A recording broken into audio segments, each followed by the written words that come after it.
The Javits Center in Manhattan smells like new carpet, cold coffee, and ambition. Every seat is filled, every camera is pointed at the main stage. This is the annual Design World Summit, the place where careers are made in a single hour. Ella Cole stands near the back, half hidden behind a pillar, badge turned inward like she does not deserve to be here. Her suit is plain, her hands are steady, her stomach is not. On the screen, her work is alive. The walking paths she mapped at 3 in the morning. The vertical forest structure she fought to keep when the budget team tried to gut it. The light wells she tuned, one shadow at a time, until the whole plan breathed. And under the title City Oasis, a name appears, Lena Petro. Lena steps into the spotlight in a glittering dress, a perfect smile, the kind that makes strangers trust her. She lifts her microphone with practiced grace. This project comes from my deepest belief. Lena says, voice sweet and warm, that a city can heal itself when nature is built into its bones. Applause rolls across the hall like thunder. Ella feels it like a slap. Lena clicks to the next slide. Ella recognizes a detail she drew in the margins, a doodle that became a signature solution. Except it is wrong now, forced into a corner, made clumsy. Lena is not just stealing. She is rewriting. Ella pushes away from the pillar and walks forward. A security guard steps into her path. Ma'am, you can't go up there. Ella keeps moving. Ma'am. She hears her own heartbeat louder than the applause. She reaches the aisle, sees the stairs to the stage, sees Lena smiling like the world owes her. Ella breaks into a run, hands grab her elbows. She twists, slips free and climbs the steps. A second guard lunges. She ducks under his arm and reaches the podium. Lena's eyes widen. For half a second, the mask cracks. Ella grabs the microphone. This is my design. She says, voice sharp, cutting through the room. Those drawings are mine. The concept is mine. Lena Petro stole my work. A shockwave of noise hits the audience. Phones rise. Cameras snap. People whisper, then talk, then shout. Lena recovers fast. She turns her face toward the crowd and lets tears shine in her eyes. Ella. Lena says softly, as if comforting a friend in public. Please stop. You are scaring people. Ella stares at her, stunned by the calm cruelty. We are supposed to be friends. Lena continues, voice trembling at the perfect moments. I never stole anything from you. You were terminated for leaking confidential material. You know that. Ella's vision narrows. The air feels thin. It was a lie. Ella says. You framed me. A man in a dark suit steps onto the stage. Marcus Gray, vice president of Creostone Design, the company that used to be Ella's home. He looks down at her like she is dirt on the floor. Ella Cole. Marcus says. You have no right to be here. You were dismissed for cause. You are disrupting a professional event. He nods to the guards. 2 of them move closer. Ella raises a folder above her head. Paper flutters. I have proof. She says. My drafts, my timestamps, my revision logs. I have copies of my hand sketches with dates. Marcus does not flinch. Lena lifts her own folder, neat and glossy. Then I have proof too. Lena says, voice trembling with righteousness. Everyone, please look. This is an email Ella sent to a competitor. It contains the first draft of City Oasis. Ella's mouth goes dry. It is her email format, her signature line, her name. But she did not send it. A low murmur spreads. Faces shift. Admiration turns to suspicion. Someone in the front row says, loud enough for microphones to catch. So she is the one who leaked it. Ella shakes her head. No, I didn't. That is fake. It has to be fake. Marcus leans in, voice cold. You are finished, Ella. Leave now or I will have you removed and arrested. The guards grab her arms. Ella fights, but she is one person against trained hands. As they drag her off the stage, Lena watches with a small, satisfied smile. Marcus does not smile at all. His eyes are empty and that is worse. Ella stumbles down the stairs, shoes scraping, folder slipping from her fingers. The room blurs. The applause starts again, hesitant at first, then stronger as Lena resumes speaking. Ella hears it behind her, like laughter. Outside the hall, the guards shove her toward the exit. One of them says, almost kindly, don't make this harder. Ella stands in the corridor, chest heaving and presses her back to the wall. She understands, with sudden clarity, that she is not losing a presentation. She is losing her name, and Lena Petro is wearing it like a crown. By the next morning, Ella's phone is a graveyard. A recruiter who begged for her portfolio last month does not answer.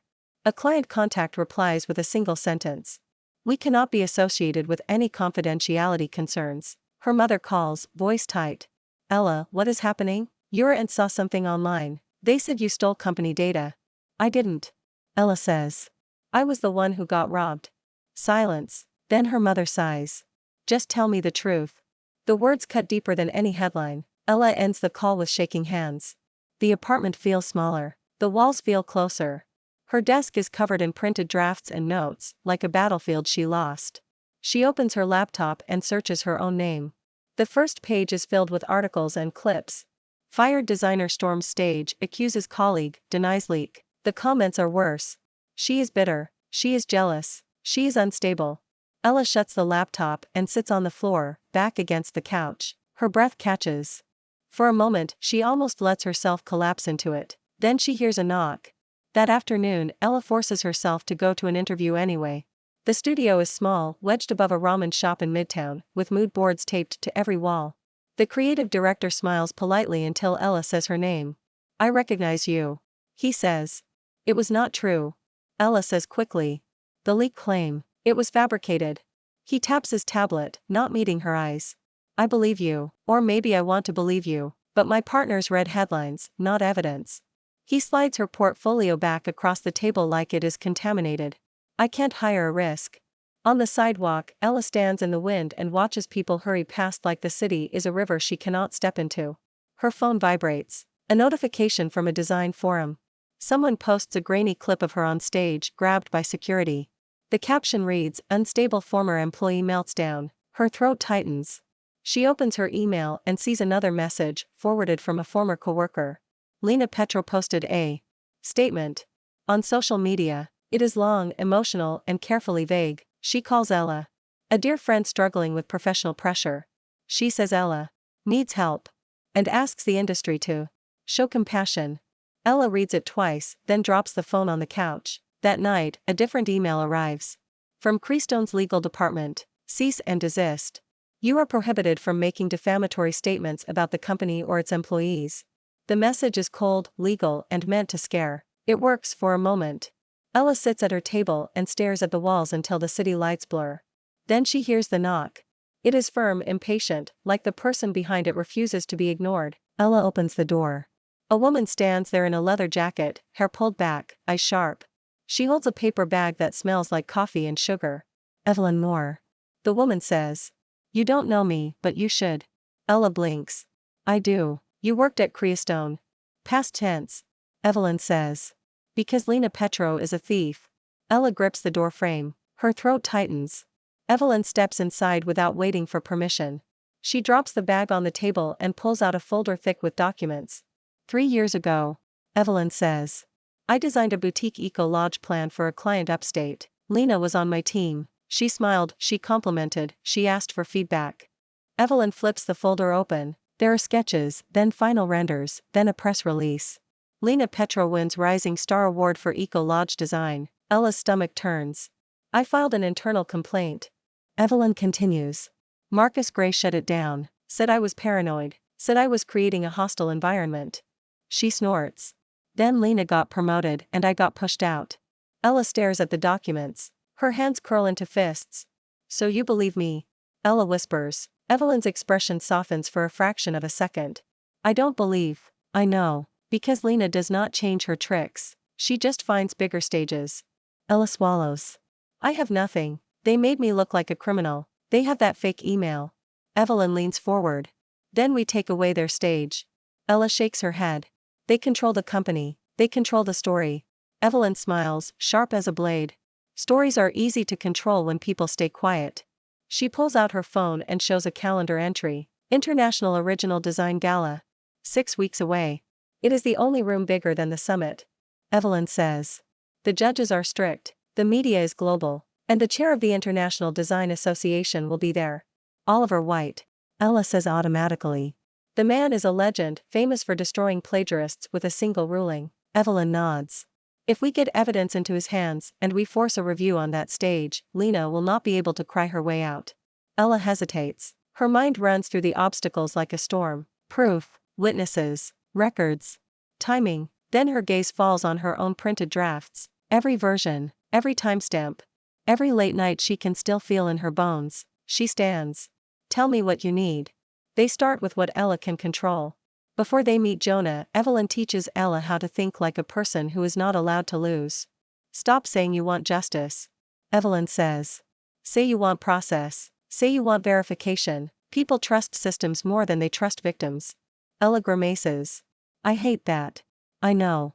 Evelyn says. But hate is fuel. Use it. They make a list on paper. What counts as proof and what can be dismissed? What can be confirmed by a third party? What can be shown without breaking laws?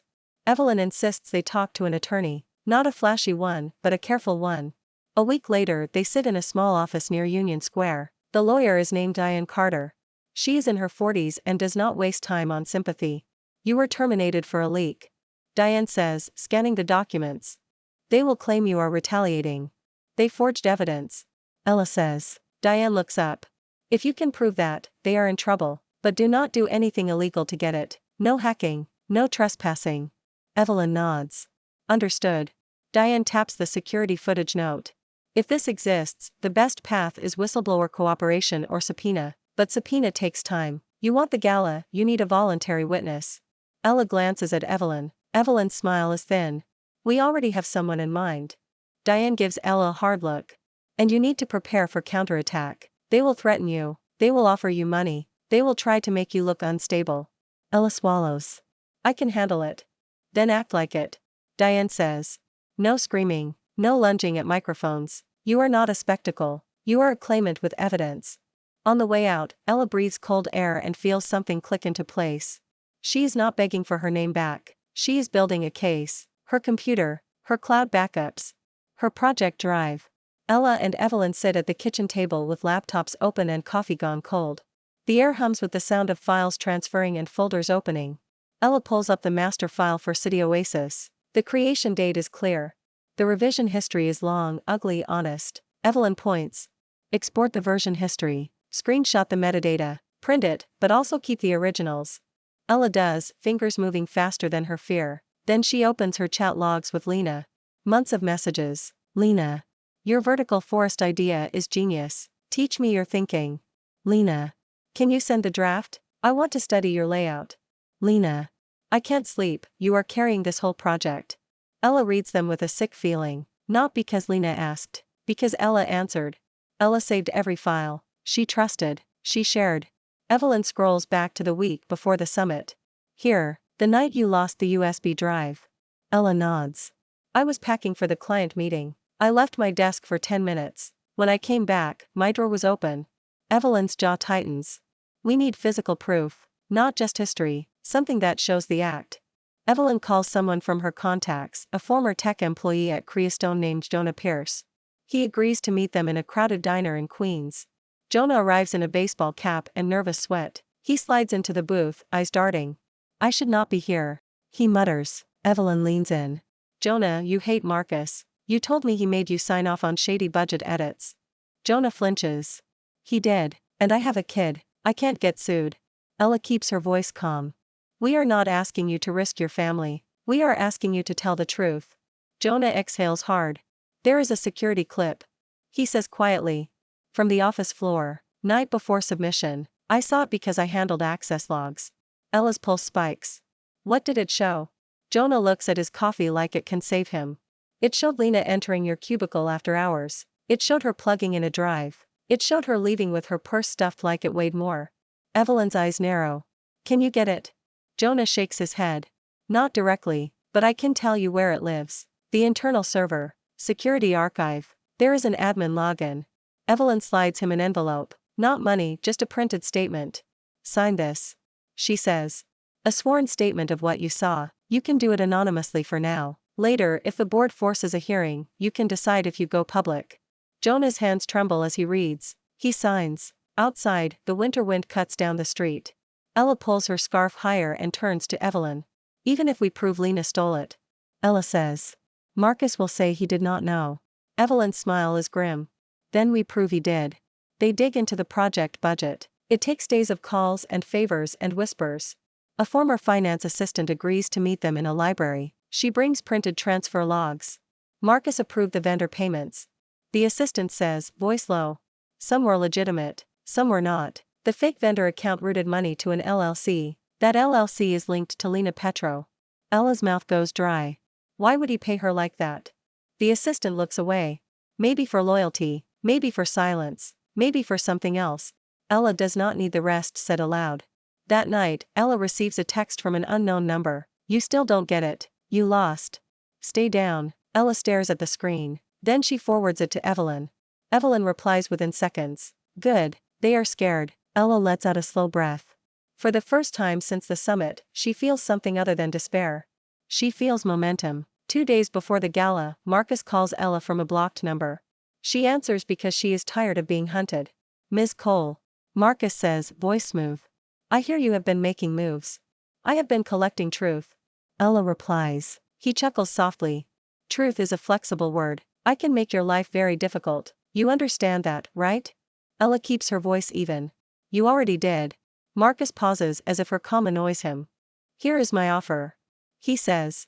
Drop this obsession. Sign an agreement. We will give you a severance payment. We will even write you a reference. You can disappear quietly. And Lena keeps my project. Ella says. You cannot prove otherwise. Marcus says. Not in a way anyone will respect.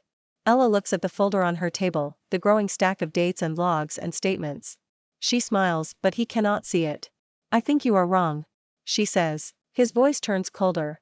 If you show up and embarrass us, you will regret it. Ella hears a second sound in the background, a light laugh. Lena. Ella's jaw tightens. So you are together right now. Marcus says nothing. Ella speaks into the silence. Tell Lena this. The more you threaten me, the more certain I am that I am right. Marcus hangs up. Ella puts the phone down slowly. Her hands are shaking, but her mind is clear. Evelyn calls 10 minutes later. Did they reach out? Yes. Ella says. They are afraid. Good. Evelyn replies. Fear makes people sloppy. That is when they leave fingerprints. The International Original Design Gala is held in a hotel ballroom overlooking the Hudson. It is all crystal chandeliers and black suits, all polished smiles and sharpened elbows. Ella walks in beside Evelyn. Ella wears a white suit that fits like armor. Her hair is pinned back, face bare of excuses. Across the room, Lena Petro glides between groups like she owns the air. Marcus Gray stands behind her like a shadow, hand at her back, guiding her to the right people. Lena sees Ella and freezes. Then she smiles, wide and bright, as if greeting a friend. Ella. Lena calls out, loud enough for nearby guests to hear. I had no idea you were invited. Evelyn's hand tightens briefly around Ella's elbow. Ella steps forward alone. I am here for the truth. Ella says. Lena laughs softly. Still on that? You should move on. It is not healthy. Marcus approaches, face blank. He speaks through a smile. Ms. Cole. He says. Security told me you were cleared to enter, but I want you to remember you are on private property. If you cause a scene, you will be escorted out. Ella looks at him. You mean like you escorted me out of my career? Marcus' eyes flicker. His smile stays. Lena leans closer, voice a whisper. You are embarrassing yourself. She says. Everyone is watching. Please leave before you make it worse. Ella meets Lena's gaze. I will not leave. Lena's smile tightens. For a second, the sweet mask slips again, and something cold shows beneath it. A bell rings. Before Lena goes on stage, Ella meets Oliver White's assistant in a quiet side hall. The assistant is a young man with a clipboard and tired eyes. Mr. White is not interested in drama. He says. He agreed to hear you because you filed properly, and because the preliminary review raised questions.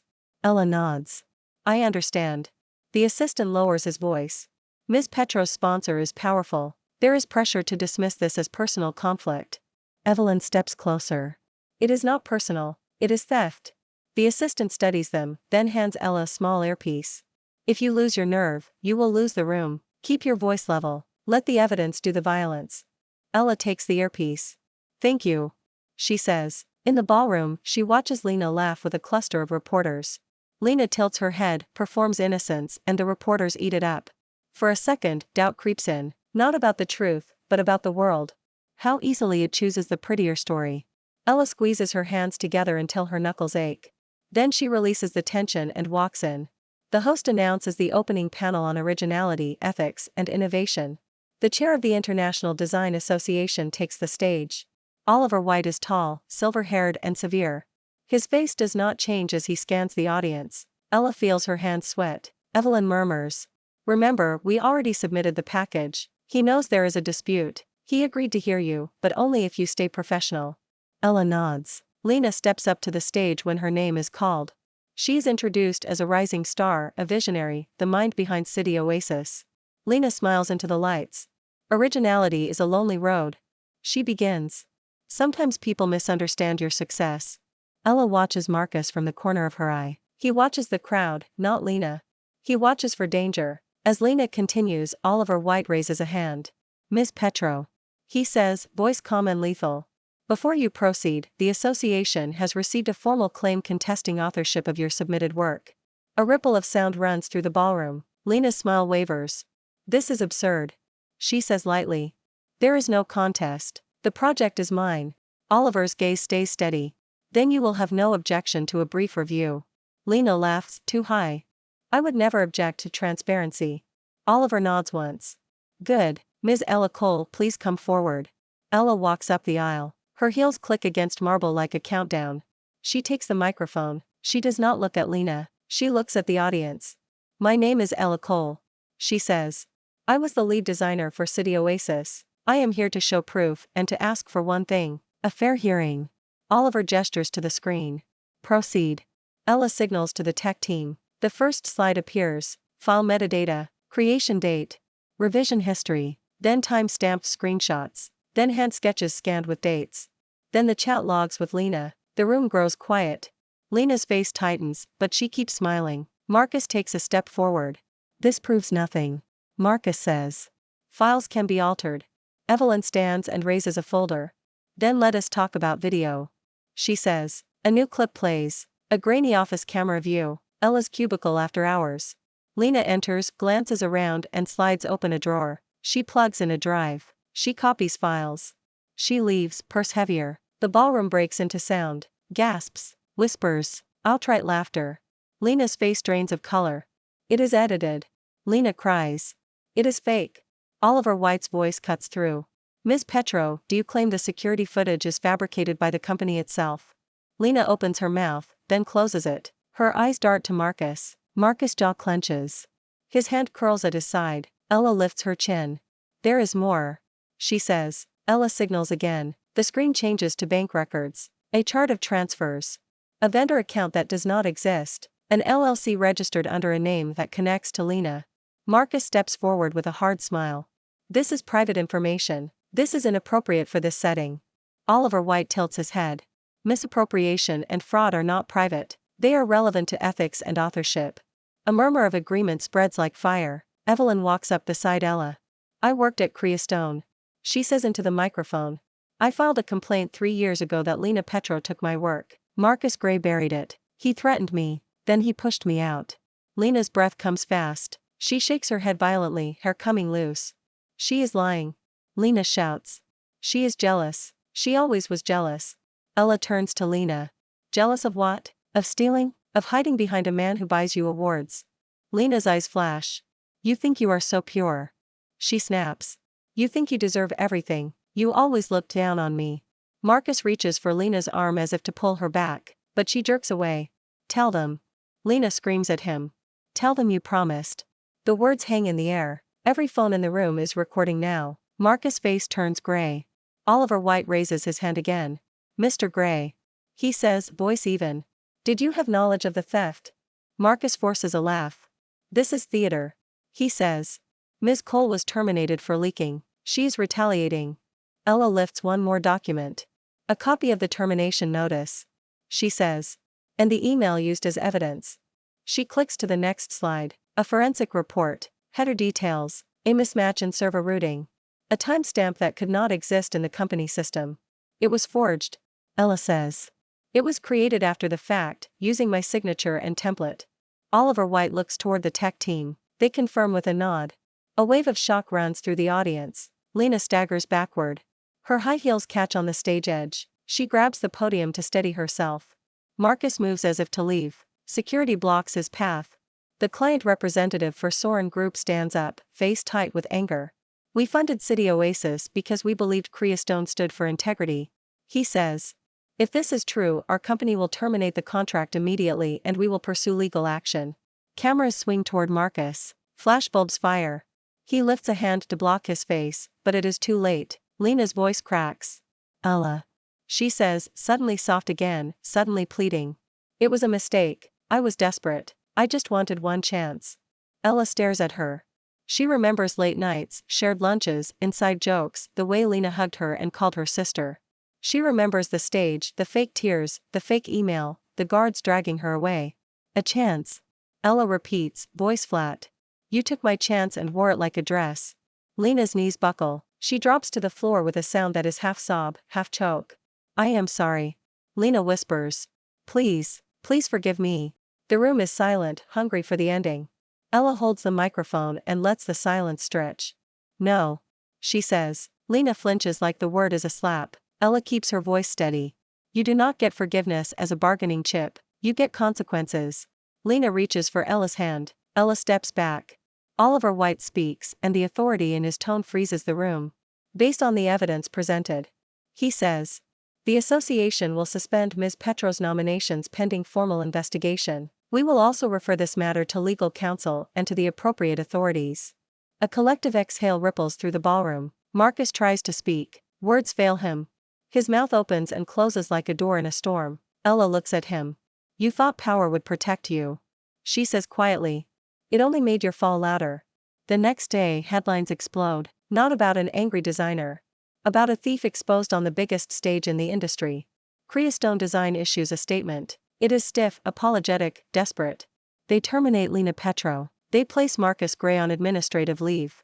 They promise a full internal review. Soren Group announces they are ending the contract. Other clients follow. Investors ask questions no one can dodge. 2 weeks later, Marcus is charged. Budget fraud, abuse of authority, evidence tampering.